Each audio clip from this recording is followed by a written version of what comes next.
when you often get a lot of people in a room discussing these issues, their understanding of the internet is like looking at the tip of an iceberg. When you start looking at all the pieces involved and what makes it work and how it operates. So, transparency and inclusion. Right. So because one of the most, I think, dangerous issues is a lot of decisions being made in a vacuum and not fully understanding the implications. And now we have Heather and Becky Burton. We seem to be talking about finding a single UN organization to deal with the internet.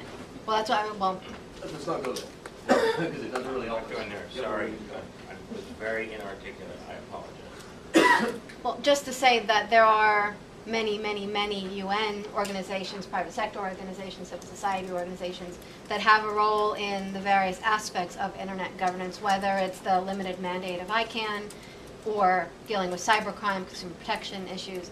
The important role of the IGF is bringing all these different parties together, discussing different solutions so we don't end up in a, governments must control everything, that's the only solution, talking about the role of technological solutions, discussing what the problems are in a global setting so that also we deal with the issue of criminals can be anywhere. It's not a local problem, it's a global problem. I love what you said about discussing. You used the word 3 times.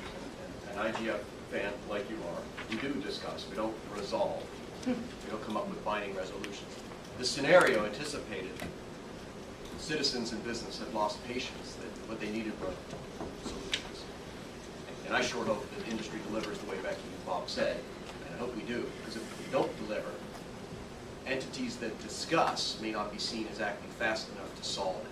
I think of what happens with Kyoto and the global climate change. The pressure on climate change ends up benefiting from the fact that not much happens other than talk, then that creates pressure to actually generate action. And who's the actor most of the time? When there's action demanded, the actor becomes governments. We need to show progress. We discuss things in IGF, but outside of IGF too, we need to generate real progress. All these organizations that we're talking about have to generate progress. And I think that's an important takeaway. It gets to question 4. We can't just assume ICANN and IGF are going to solve this. Lots of organizations that work on it have to actually start delivering results to avoid the result we don't want. But as we heard this morning, maybe it was Ambassador Revere, you can't just jump into trying to solve a problem. You have to very carefully consider the solutions and consider what the problem is before you go jumping in and trying to solve it, which I think the scenario maybe is implying.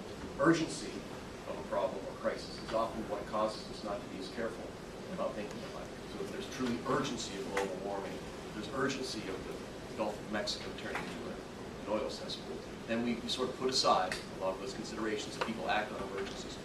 So I'll take away from that, we need to avoid having an Exxon Valdez of internet security. Yeah, it is a complicated system that you can't just jump in trying to fix things. You have to do it very carefully. But they will, right? I mean, that's the scary thing is that the fact that we can't. I totally agree.